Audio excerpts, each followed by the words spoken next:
Continuando os nossos estudos da resolução do TSE número 21.538 de 2003, eu gostaria que vocês agora me acompanhassem nos comentários ao artigo 48 e seus parágrafos. Esse artigo 48, ele trata das hipóteses de ilícito penal.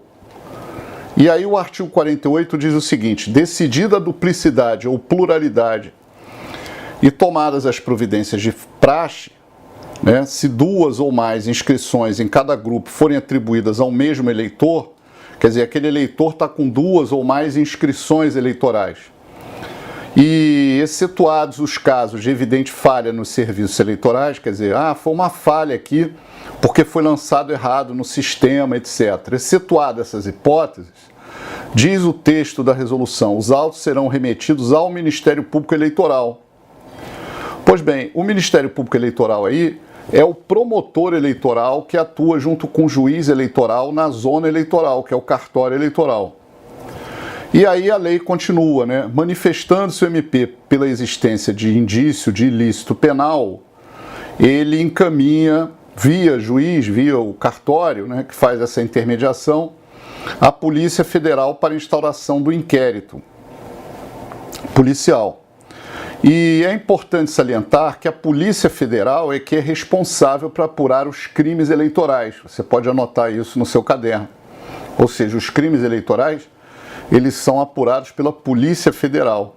Agora, a própria resolução diz o seguinte, no parágrafo 2º do artigo 48. Inexistindo uma unidade regional do Departamento de Polícia Federal na localidade onde tiver jurisdição o juiz eleitoral, a quem couber a decisão a respeito, a remessa das peças informativas poderá ser feita por intermédio das respectivas corregedorias regionais eleitorais. Aqui, na verdade, está se falando da utilização da corregedoria do TRE para que encaminhe para a Polícia Federal. Mas o que acontece é o seguinte, o TSE tem uma outra resolução que diz que quando não tiver Polícia Federal, pode a Polícia Civil atuar supletiva e subsidiariamente. Certo? Então você anote isso, por favor. Se não houver uma delegacia da Polícia Federal naquela região, a Polícia Civil pode investigar o caso. Concluído o apuratório, diz o parágrafo 3º, no caso de pedido de dilação de prazo, o inquérito será encaminhado pela polícia que o presidir ao juiz eleitoral, a quem couber a decisão a respeito na esfera penal. Na verdade, hoje, com a atuação do Ministério Público na Constituição da República de 1988, e com o Código de Processo Penal, não há aqui a interferência do juiz na investigação, certo?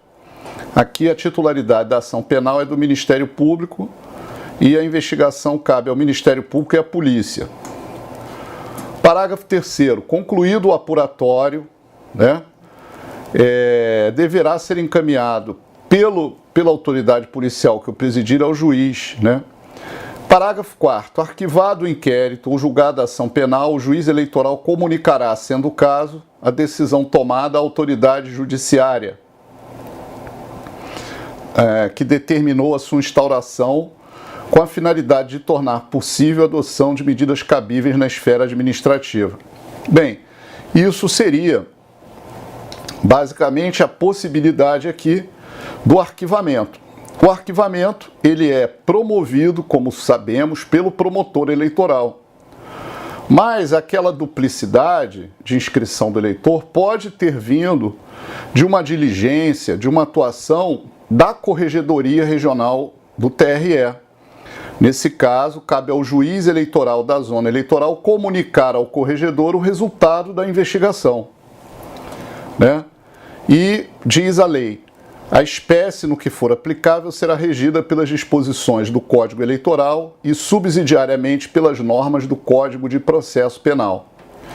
Nós veremos em outras aulas, aqui no nosso site, a explicação sobre o rito processual do processo penal eleitoral, que ele é um rito misto, que envolve a Lei 9.099 e envolve o Código Eleitoral e envolve o Código de Processo Penal. Mas isso será visto num outro momento dos nossos estudos.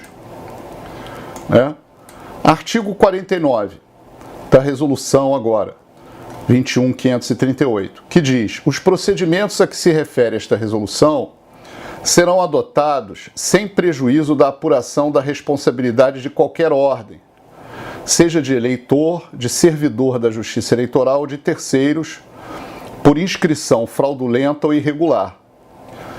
Lembrando que nós temos 3 crimes no Código Eleitoral que falam sobre a inscrição fraudulenta do eleitor. Um é o artigo 289, que é inscrever-se fraudulentamente eleitor. O outro é o artigo 290, que é induzir a inscrever-se fraudulentamente eleitor. E o outro é o crime do artigo 350 do Código Eleitoral, que é o mais utilizado na Justiça Eleitoral para apurar crimes dessa natureza, quando eleitores tiram 2, 3 títulos a mando de candidatos para poderem votar em locais diversos. Isso era muito comum na votação manual.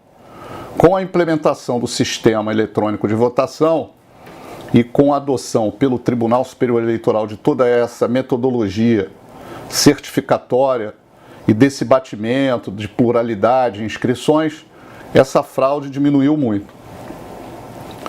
Bem, artigo 49, parágrafo único.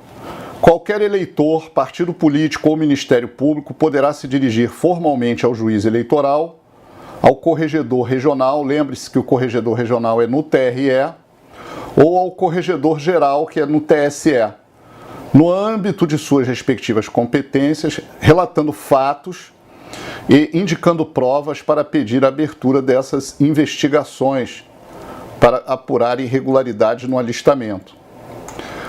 Eu falei em aulas passadas que na cidade de Silva Jardim nós tivemos uma tentativa de fraude, em que tinham 200 eleitores que deram o endereço de um poste da rua que tinha uma placa lá escrito Rua Sacadura Cabral, número, 30, 20, e eles foram de ônibus, para aquela região para poder tirar o título fraudulentamente.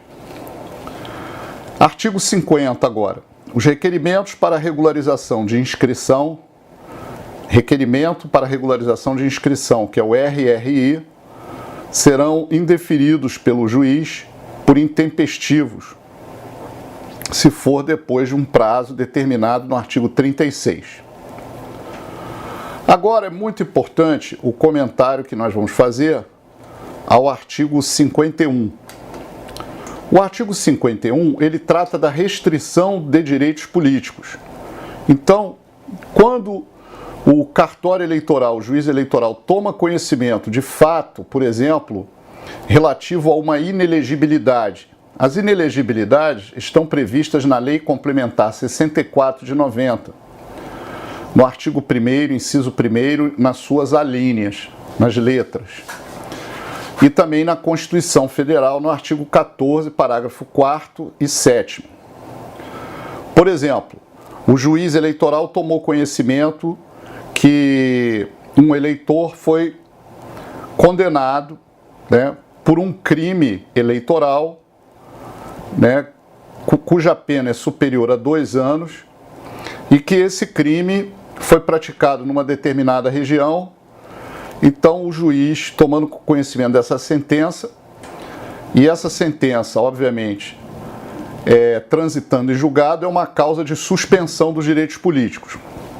Aí ela será anotada no cartório na zona eleitoral. Mas se ela não transitar em julgado e for confirmada por um órgão colegiado, por exemplo, o Tribunal de Justiça daquele estado, a 4ª Câmara Criminal do Tribunal de Justiça, cabe à 4ª Câmara Câmara Criminal comunicar ao juiz da zona eleitoral o resultado daquele julgamento, embora ele ainda não tenha transitado em julgado, porque dependendo do tipo de crime, por exemplo, se for um crime de roubo, ou se o TRE condenar alguém por um crime eleitoral, como nós estamos dizendo, esse fato será devidamente anotado, certo?